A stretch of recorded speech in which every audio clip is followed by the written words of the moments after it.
in a way, this is really easy introduction. In another way, it's a really difficult introduction because everybody knows Elder Carmack. So, and I'm not known for being very witty or clever, so it's really hard for me to come up with a way to introduce him.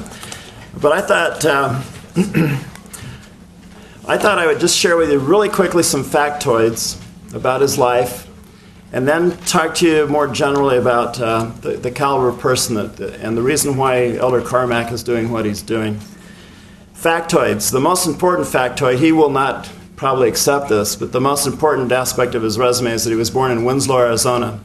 Now, what's unique about Winslow, Arizona? That was part of the Flagstaff, Arizona stake, and that's where I grew up. So, now, Elder Carmack, you probably lived there, what, 6 weeks, or how long? 11 years. 11 years. So you actually got some education in Arizona, and that's a plus, too, for him. Going down the factoids, graduated with a BS from BYU, went to the U.S. Army, served in Korea. I think underscore Korea, that's important in his life. UCLA Law School, that explains his brilliance and his analytical ability. The lawyer part of that, not the graduate part. Stake president of the Los Angeles stake. One of the things that was interesting when I did some background check on Elder Carmack, and Elder Carmack, you're on a lot of pages in Google. In fact, everybody go Google him. It's interesting what comes up. Nothing bad. One of the things he did, he was one of the creators of a Korean unit, a branch in the Los Angeles stake. And I think that was the forefront of the church beginning to look at, in the inner city areas, how to deal with the foreign populations, the international populations of church members. Following being a stake president, he was regional rep. He was also president of the Boise, Idaho mission. Then he was called into the first quorum of the 70 in 1984. And I think most of you have heard Elder Carmack. You were raised with Elder Carmack if you were younger than I am. What I thought was interesting is how many areas he served in area presidencies and was president of a number of areas. Let me read those. It was quite impressive. Europe Central, Europe West, Asia, Utah Central, Southeast area, East area, Northeast area. Now, so he was area president to probably most of the members of the church at one time or another. Emeritus General Authority in 2001, but President Hinckley does not like people to retire. And so shortly after catching his breath, President Hinckley announced the Perpetual Education Fund and announced that Elder John K. Carmack was going to be responsible for rolling out the Perpetual Education Fund. And that's why we're here today to hear. He will do a presentation on where we're at with the Perpetual Education Fund. Now let me just shift away from those factoids. One of the things I didn't mention, he was the executive director twice for church history, which I think is interesting. And I found Elder Carmack to be kind of a Renaissance man because he has many interests and many skills. As I thought about Elder Carmack and his personal attributes, and I asked some of the people that I work with that work with him and have known him for a number of years, and the one thing that kept coming to mind is the following. Last week he called me from his office and said, Bill, and I can't remember who you had in your office, but was it Brother from Indonesia? Yeah, Subandrio. Oh, Subandrio, who's the service center manager for the church in Indonesia. He said, I have Brother Subandrio in my office, but he didn't say that first. He said, I have my good friend. And I thought that's probably the one attribute that stands out in my mind of all of the many attributes of Elder Carmack is his friendship. And I think quite often when I think of that, I think of the Robert Frost poem, let me live in a house by the side of the road and be a friend to man. And I think Elder Carmack is exactly that. He has a worldwide network of friends because of his church service and now his service in PEF. He's a great individual to be with, and you feel in his presence like you are his friend. He's gracious, he's loving, and he's always mindful of you. And with that brief introduction, let me turn the time over to Elder Carmack.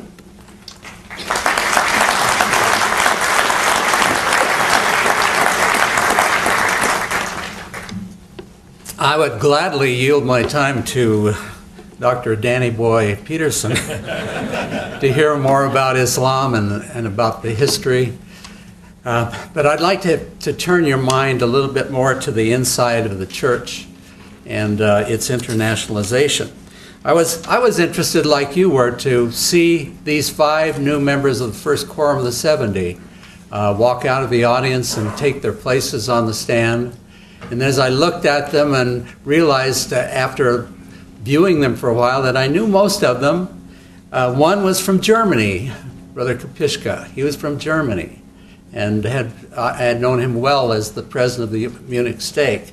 Another was from Argentina, another from Guatemala, Mexico, and then one that I had just really met from Manila, one of the most impressive young men that I've met in a long time. We had spent an hour with him the day before, and we're amazed at the grasp he had of things. That was a little microcosm of the internationalization of the church, and it's that I would like to address. On 27 April 1834, Joseph Smith told a small assemblage of elders, "You know no more concerning the destinies of this church and kingdom than a babe upon a mother's lap. You don't comprehend it." Wilford Woodruff was there, and he shared these words and his surprise at hearing them. Joseph continued, "It is only a little handful of priesthood that you see here tonight. But this church will fill North and South America. It will fill the world." Amazing statement from Joseph Smith. From the earliest times of his ministry, Joseph thought in amazingly global terms. As early as 1831, he understood by revelation that the restoration of the priesthood keys by heavenly messengers began to fulfill Daniel's dream about the stone, which is cut out of the mountain without hands, which would roll forth until it would fill the whole earth. An early revelation admonished the church members to learn about, quoting, "things which are at home, things which are abroad, the wars and perplexities of the nations, and the judgments which are on the land, and the knowledge also of countries and of kingdoms, that ye may be prepared in all things when I shall send you again to magnify the calling unto which I have called you." It kind of fits with this conference, doesn't it, Brother Heyer? The church he and his early associates organized began in New York with a handful of men and women in a small log home on April 6, 1830. There they were organized according to New York law, which required, by the way, 4 to 6 organizers. From that time until today, the location of its headquarters has always been in America. But we see the church becoming more and more international in membership and organization. The establishment of the Perpetual Education Fund in 2001, just a couple of days, more than 6 years ago, was a bold new step tied to the needs of the international church. Let's see if we can understand how this initiative fits in the grand scheme of things and what it's designed to accomplish. I found it useful to divide the church historical development into 4 general stages. The first stage was the season of restoration, characterized by the reestablishment of keys and authority and fundamental principles and doctrines of Christ. This stage probably could not have happened without the open and free society that the United States offered. People had left their native lands for a new life in America for many reasons, bringing with them new attitudes and dreams. In the process, they built a unique society. Step by step, they learned how to govern themselves. This led naturally to separating themselves from the shackles of Europe, where they found themselves hemmed in by rigid religious concepts and conventions. Community leaders in colonial days and thereafter were full of ideas and brimming with confidence. They seemed to know they were creating something great and free and unique. Eventually, they declared their independence from England. wrote a new constitution embodying bold ideas about the rights and freedoms of men, and moved westward. This seemingly limitless land stretching west allowed room for expansion and created a climate for even more freedom and further separation from the ideas and rigidity they had left behind. Despite their growing separation from Europe, they retained the religious heritage transplanted from the Protestant and Catholic Europe. As the Latter-day Saints found out soon enough, there was a good amount of religious intolerance left in the traditional religions transported to America. For example, Roman Catholics had plenty of religious intolerance to endure and to deal with. Many had come to escape the rigidity and intolerance of the official churches they had left behind, only to find plenty of both in their own makeup. Their concept of God continued to be based on the incomprehensible creeds of the Christians which they had established after Jesus and his apostles passed away. And they found it difficult to accept the simple testimony of a 14-year-old boy that contradicted their creeds. Nevertheless, enough freedom existed in America to allow Joseph and his associates to begin the process of establishing a new church based on new authority and revolutionary new doctrines. This first stage of the church was the spiritually dynamic and revolutionary stage as a beginning to the fulfillment of Peter's prophecy found in Acts 3:19-21. Peter has seen an era of restoration in which all things which God hath spoken by the mouths of all his holy prophets since the world began would be delivered again, restored, if you please, by revelation.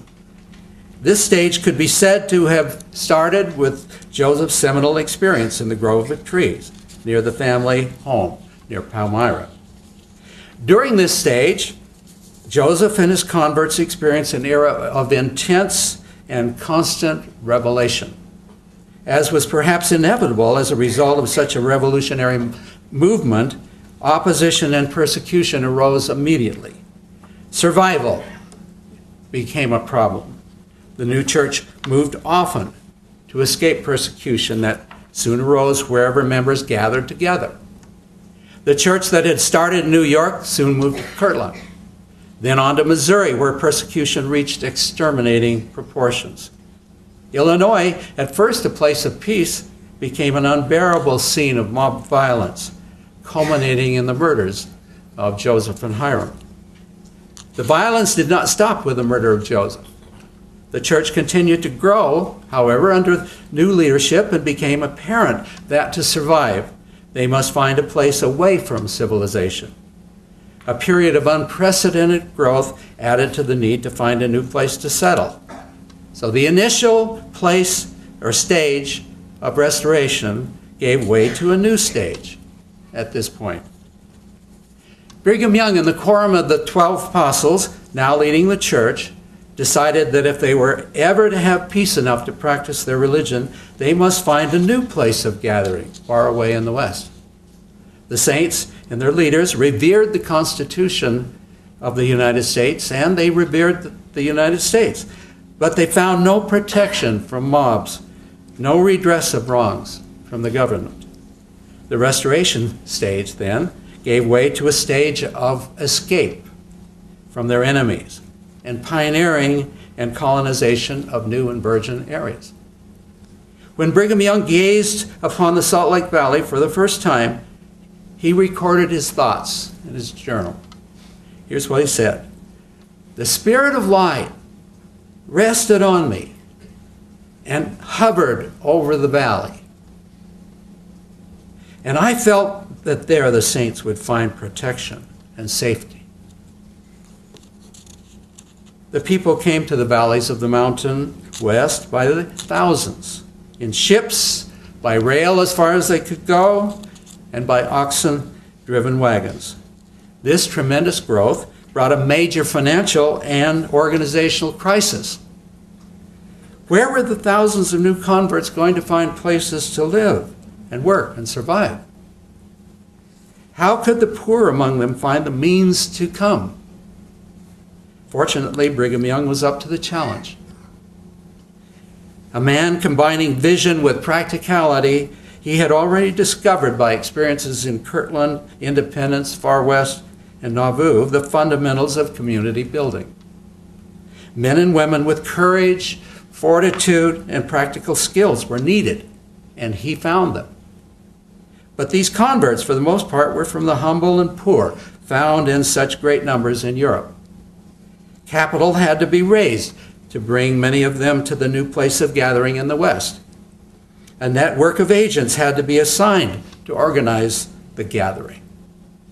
To accomplish these tasks, Brigham incorporated a new organization called the Perpetual Immigrating Company and created a fund called the Perpetual Immigration Fund. Brigham called for contributions of money and goods from the saints, and they responded as best they could. The fund was supplemented when necessary by tithing. PEF agents assigned to outfit ships and obtain wagons, oxen, and provisions were found and sent to assist these immigrants. PEF loaned money to those in need, requiring payment in cash or kind or by community service, most by community service. This old PEF program was the key to open the way for the saints to gather in the West. Thousands came. The church sent many to outlying places to establish communities. For example, the church sent my great-grandfather, John Bushman, and his family with others to found the community in Arizona called Joseph City, right on the little muddy Colorado River. The church also uprooted my wife's great-grandfather, Horton David Haight, and his family in Farmington, Utah, where they were really enjoying life and getting settled, sent them to give leadership to the little community of Oakley, Idaho. Another group under the direction of Amos Lyman and Charles Rich established San Bernardino. Also, it went under Brigham Young. All of this colonization was a part of the second stage. When the U.S. President, James Buchanan, sent an army unit to subjugate and pacify the allegedly disloyal Latter-day Saints in the territory of Utah, Brigham ordered some of the outlying colonies, including San Bernardino, to pull up stakes and to join in the plan of resistance to this approaching army. The misunderstanding between Utah and the United States was mediated by Colonel Thomas Kane and settled.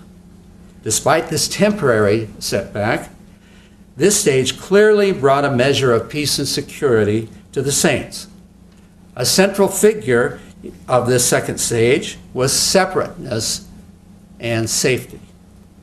The experiences with mobs and intolerance had inclined the saints to seek places away from others. The Perpetual Immigration Fund was evidence of Brigham Young's inspiration as a prophet and organizational skill and genius. PEF helped bring tens of thousands of immigrants from Europe over a 20-year period, and an unprecedented feat of organization and immigration.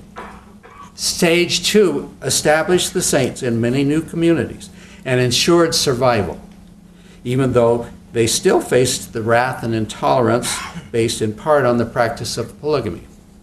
They survived this as well, until finally the Lord accepted their sacrifices, and through the manifesto issued by President Wilford Woodruff, restored the general policy of one husband and one wife at a time.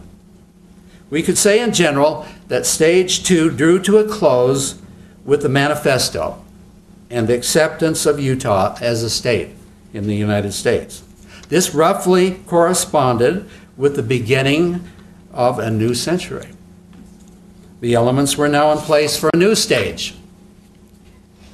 Despite his desire for establishing colonies, Brigham Young said he was sick at heart to see so many saints leave Utah for San Bernardino. He felt that the saints would succeed and retain their identity and principles more easily in smaller communities, such as Oakley and Joseph City. The brethren were not sure the church could survive as a church in major communities where they were in the minority. Stage 3 started slowly, about the end of the 19th century and the early years of the 20th century. Establishing the church in Los Angeles is an essential link to understanding this stage. Around 1880 and 90, a few families began trickling into northern and southern California. In 1890, the church reestablished the California mission. Henry and Eliza Woolacott had moved to Los Angeles in 1884. Henry, a stonecutter, died in 1888, leaving his widow and her family. Eliza wrote to the church asking for missionaries, and President Henry Tanner, by then the third modern mission president, sent Elder Smith and Elder Thomas to labor in Los Angeles, arriving 16 March 1895. All they had was Eliza's address. Then, and thus, in 1895, the Woolacott family started holding meetings in their home. And later that year, President Tanner organized a small Los Angeles branch and the Southern California Conference of the church. Economic opportunities, climate, lifestyle, and the effects of World War I attracted more and more saints to the city. Never before had the church established a stake in an urban setting where members were a tiny minority as they were in Los Angeles. Leaders did not know if a stake could survive in such an environment. But the branch in downtown Los Angeles grew, and satellite Sunday schools became a necessity in Long Beach, Santa Monica, Hollywood, and other communities. In 1921, President Heber J. Grant visited the Ocean Park branch, signaling a vital change in the direction of the church's thinking. He reassured the saints that a permanent settlement of the church in the area was fully in accord with church policy.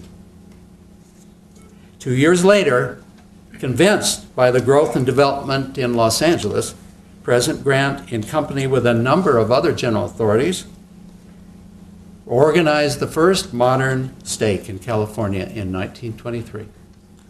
They called it the Los Angeles Stake. This happens to be the stake I presided over. Earlier, they had sent George W. McCune, just home from presiding over the Eastern States Mission, to see if he could find a way to make a living in Los Angeles, and thus be available to preside over a stake if they decided to create one. In the years ahead, he became a very successful businessman in the community. Incidentally, he helped establish the Bank of America. President Grant installed him as the first stake president of the Los Angeles stake in 1923. The stake not only survived, but it prospered. In 1927, only 4 years after it was organized, the brethren divided the Los Angeles stake into the Hollywood stake and the Los Angeles stake. Those in turn divided and divided and divided. The church was into a new stage. By 1929, the Hollywood stake had completed one of the most expensive and beautiful stake tabernacles in the church at the corner of Manhattan Place and Country Club Drive, where I had my office as a stake president. Only church temples and Salt Lake Tabernacle surpassed it. Later, in 1937, as the church continued to grow in Los Angeles, President Grant acquired the Harold Lloyd property on Santa Monica Boulevard as a temple site. After World War II, the church constructed the Los Angeles Temple, the largest in the church. Gradually, the church moved out among other people of the world and learned to live in peace with them. Prejudice and intolerance were not eliminated, but church members lived in peace and enjoyed basic acceptance as parts of the communities all over the nation. The church at this stage was still predominantly a Western United States church, as it spread over Utah, Idaho, California, Arizona, and the rest of the West. Then, after the pattern of the Los Angeles situation, The church gradually established stakes in major communities such as Chicago, New York, Atlanta, Washington, D.C. The church had never stopped its worldwide missionary efforts, but membership growth was gradual during this stage. This has brought us to the fourth stage, the internationalization of the church. Although there was a stake formed in Juarez, Mexico in 1895, the communities of saints that sought to escape polygamy persecution by moving to Mexico, the real movement of stakes into international areas started in England and Australia in 1960. The formation of stakes quickly spread to many other countries. President David O. McKay, in association with much of this movement into international areas, he's associated in our minds with internationalization. In 1920 and 21, Elder McKay of the Quorum of the 12 Apostles and President Hugh Cannon of the Liberty Stake traveled for a year surveying the situation in the world and the missions of the church. They went to all the missions. It took him a year. Thus, he gained a world perspective that he brought to the first presidency of the church. The church growth in many parts of the world was phenomenal. The brethren redefined the concept of gathering to be in wards, branches, districts, and stakes in their own countries. No one stated the concept better than Elder Bruce R. McConkie did at the August 1972 Area Conference of Saints in Mexico and Central America. He said, "The place of gathering for the Mexican saints is Mexico. The place of gathering for the Guatemalan saints is Guatemala. The place of gathering for the Brazilian saints is Brazil." So it goes throughout the length and breadth of the whole earth. You can hear him say it, can't you? Japan is for the Japanese. Korea is for the Koreans. Australia is for the Australians. Every nation is the gathering place for its own people. Close quote. President Harold B. Lee then, very shortly thereafter, gave the imprimatur of authority to McConkie's statement in April 1973 at General Conference. Mexico and South America quickly grew to amazing proportions. Today, over 1 million Latter-day Saints in Brazil, over 1 million in Mexico. I was just down in Central America, and they told me there that there were 550,000 members of the church in those countries. In the 1920s, when my father wanted to serve a mission, he lived in Kentucky. He found that the privilege of serving a mission did not extend to Kentucky. This was part of the motivation of the Carmack family to move to Arizona, where my father was called to go back to the southern states under Charles A. Callis. All of that changed in stage 3, as the church called missionaries from all over the United States and Canada. But with the onset of stage 4, the church called thousands and thousands of young men and women to serve missions from countries outside the United States. This was especially true in Mexico, Brazil, and other countries of South Central America. This was great, but it also created a new and growing problem that worried the brethren. Those missionaries learned to serve effectively and gained an understanding of church leadership, but they often returned home to face poverty and lack of opportunity. To eke out a subsistence existence, many had to work 7 days a week in menial employment. Time for church service and even for attendance on Sunday was hard to find. Establishing families was difficult. The optimism and enthusiasm engendered by serving missions was often replaced by hopelessness. The problem was akin to the problem the church faced when Brigham Young wanted the flood of poor converts in Europe to join in building Zion in the valleys of the West. What was the church to do? They urged the young people to try to gain skills and educate themselves, and even had a modest program of funding education. But it was very small. They also found that giving money for training and education had the tendency to weaken people, just giving it away. Brought an entitlement mentality, an unwanted result of what little they did to help the young people gain education and training. Like his predecessor, Brigham Young before him, the prophet, with the help of his brethren, studied the situation thoughtfully and carefully and prayerfully. Inspiration and answers came. 6 years ago, he announced to the church the formation of a new and bold initiative patterned after the old Perpetual Immigration Fund. He named the new initiative after the old one, the Perpetual Education Fund, or in short, PEF. Thus, the church would make loans to young adults, especially but not limited to returned missionaries, through institutes of religion in selected countries. A new department was established to lead the program. The fund would be created by donations from the members. From the income of this fund, loans would be made to ambitious young people. President Hinckley counted on the goodness of the saints to create the fund, much as Paul had counted on the goodness of the Corinthian saints to help neighboring communities that had needs. The PEF was designed to bless a whole generation of young adults by helping them gain skills, training, and education that would qualify them for employment and help them rise out of poverty and gain self-reliance. This, in turn, would raise up a generation of leaders with time and energy and resources to build the church. They would marry, raise families, support them, and in time, their tithing and resources would make those areas of the church self-sufficient. 6 years later, we can see the dim outlines of the benefits that surely will come to the international church.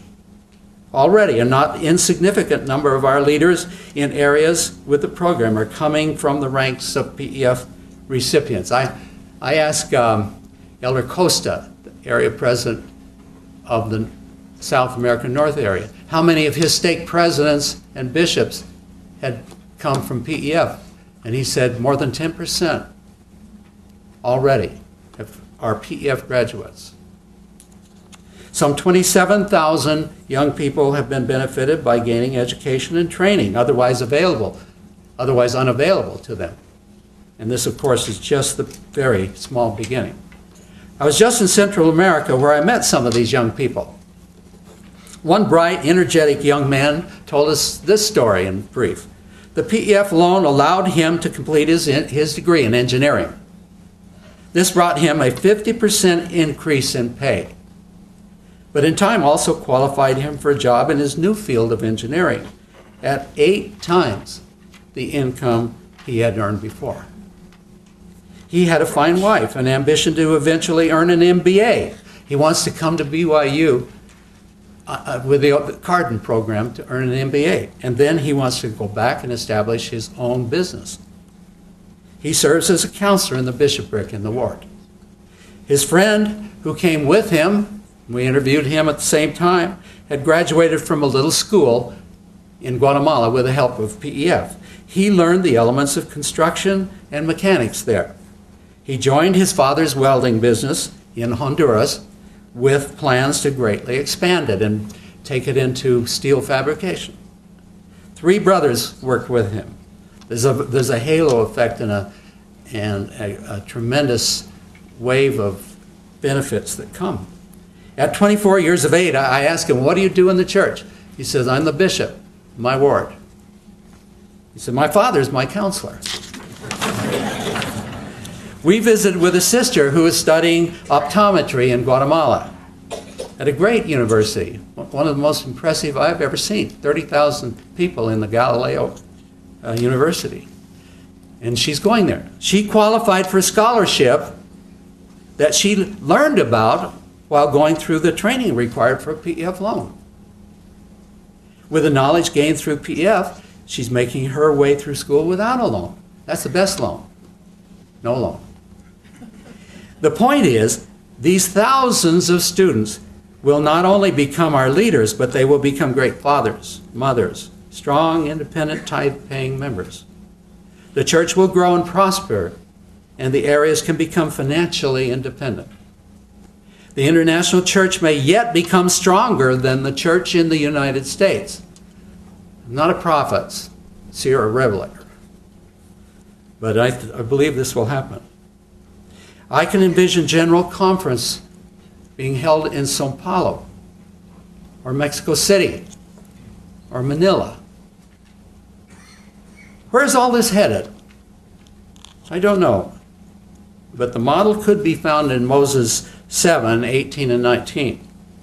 There the Lord called Enoch's people Zion, quote, because they were of one heart and one mind, and dwelled in righteousness, and there was no poor among them. And Enoch built a great city that was called the City of Holiness, even Zion. On a less grand scale, we can see that this is headed to help create church areas that are financially independent, where our people qualify for good employment and develop self-reliance and independence. President Hinckley prophesied that they would repay their loans, and they are, by the way, and develop into great leaders in their native lands. We need an international church of tithe-paying, self-reliant members. If this isn't the way, what is? In stage 4, we trim from the church those parts that are peculiar to the United States, but are not relevant to the international church. We simplify and find what is essential for salvation and church government, and what is unessential. We allow areas to govern themselves through the inspiration of the Spirit, understanding the gospel and the operation of priesthood authority. We learn to communicate in other languages. We broaden ourselves and learn tolerance, love, and respect for others. All of these stages are important, but stage 4 is our destiny. And our destiny is to fill the earth as a stone cut out of the mountain without hands, which will roll forth until it fills the whole earth. In the name of Jesus Christ, amen. Amen.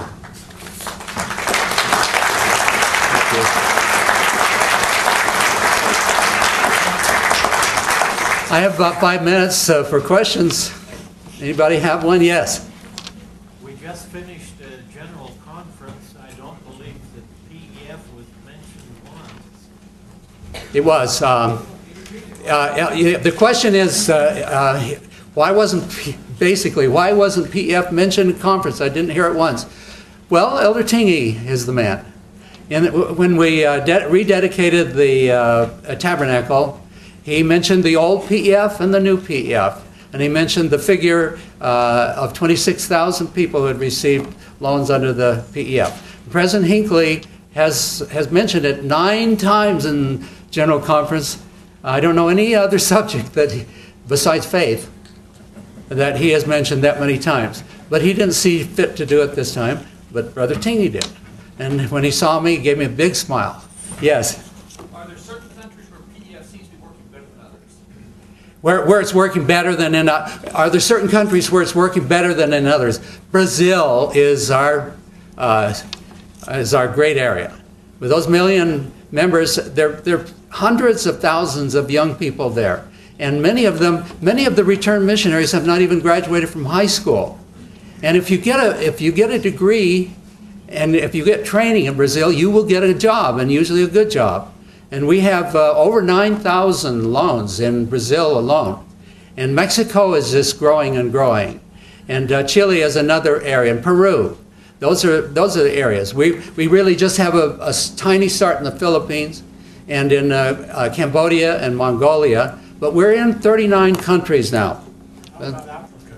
In Africa, we're just getting a good start in Africa. We have about 500 loans in the South Africa area, and we are just starting in Ghana, Just have a handful of loans, but we were working hard on it, and we're going to go to Nigeria next in Africa, and then we'll spread from there. We're going to go to about 4 new countries in the southeastern part of the country. Yes, way in the back. Could you tell us how large the fund is and how much more you need to put in order to fund the growth? Yes. How large is the fund, and which is confidential, and so I can't tell you that. I can tell you it's very large, and we haven't turned anybody down because we didn't have income. We only use the income from the fund, so the fund is intact, and we've earned more from the fund the last 6 years than we have spent, and it's growing. And I would say if you give us a few years more, we're going to be self-sufficient with that fund. We probably won't need more. But so it's growing that well, that fast, yes. What are some of the problems that you find? What are some of the problems? There are many problems with running a global organization. Part of it, Bill Atkins can tell you. He's our international attorney, and it's just becoming legal in these countries and being allowed to go there. But we solve those problems. We find a way. The biggest problem is to have the machinery in place whereby we can be in contact with 27,000 people. That's about the size of Brigham Young University, and be in contact with the regular and get them the notice of payment due. And many of them don't have hardly an address, and they've never had a loan, they've never had a bank account. They live in places with dirt floors, and we're trying to bring them into self-reliance and so forth. But still, they are doing a good job of repaying their loans, and we're very, very proud of them. Yes. Aside from donating, what's the best way to get involved? It sounds like you have a whole other... Aside from donating, how do you get involved? We have a very small organization at church headquarters called the Perpetual Education Fund Department. So we don't have a lot of room for people to work there. But so the best thing to do is to make donations, but also when you're traveling and living in foreign countries, get involved in helping them sustain these young people, to keep in touch with them and to encourage them. These are the leaders of the church of the future, and there's no question about what they're making great progress. Yes, question over here. Yes, sir. Yes, how are you? I'm quite surprised that Africa is one of the most impoverished nations in the world, in the continent of the world, and also that Africa is one of the places that the church is growing the fastest, where there's only 500 education loans in that big continent and 47,000 in Latin America. I wonder why. Yeah, he wonders why we have had such a smaller start in Africa, which has one of the greatest needs. The reason is this kind of a program cannot be done in a vacuum. You have to have infrastructure there. You have to have a solid church financial department. You have to have employment resource centers and so forth. And that infrastructure has been developing, but it was slow in developing. And so we have to get a foundation on which we can build the organization, and we're doing that. And we haven't forgotten Africa for 1 minute. And in the future, you're going to see many, many thousands in Africa. We're working on that harder probably than any other place. Yes? Not of the infrastructure of the church, but unlike Brazil, where there are areas where we can educate the people, but there still are no jobs to put that education to work in. What are the ideas for advancement there? I'm not sure I understand the question. In Brazil, Yeah. there's education. You've got education available all around. What about in places where they don't have that? Yes, we have to be more creative, and we have to give them basic skills, and that allows them to start their own businesses and jobs. The Philippines is a good example of that, but other places are too. And so basically we're not establishing schools. That isn't our... we have a very narrow focus. It's to fund education and to teach them how to find scholarships and loans and so forth. But most places have better schools than you think. For example, in Ghana, I was in Ghana not too long back, and I went to 5 or 6 schools that teach people very fundamental good things like electricity and auto mechanics and so forth. And that's what we want to get our people into, something that will lead them to a job. One more question. With the tremendous amount of criticism of the LDS Church of late over our candidacy of Romney and so on, and then this latest DVD and so on, what is the church doing to try to promote more public relations in terms of telling the public through media or other ways about this fund and what we're doing to help thousands of people? Yeah, this question was, the church is being barraged as usual by anti-church literature and comments, especially with Romney running for president and so on. And what's the church doing? Why can't the church get its message out that we're doing lots of humanitarian things, including the Perpetual Education Fund? And I think the church isn't all that good at doing that, but they realize that this is something that could be used that way. It hasn't been in the prophet's mind to use this as a public relations gimmick for any reason. But wherever he talks, he mentions this. If you ask him what are the 3 most important things that happened during your administration, he will always mention the Perpetual Education Fund. He will always mention the building of temples, etc. But he hasn't put a campaign out to let it be known, and your suggestion is to the public affairs people, why not use this more, right? Yeah. I noticed the other day we had a call from President Packer. President Packer was being interviewed by the New York Times, and he wanted to know about PEF so that he could mention it. And the brethren are mentioning it more, and I think when they feel confident enough and when they think about it enough, they'll see that it does have a public relations advantage. Thank you very much. It's great to be with you.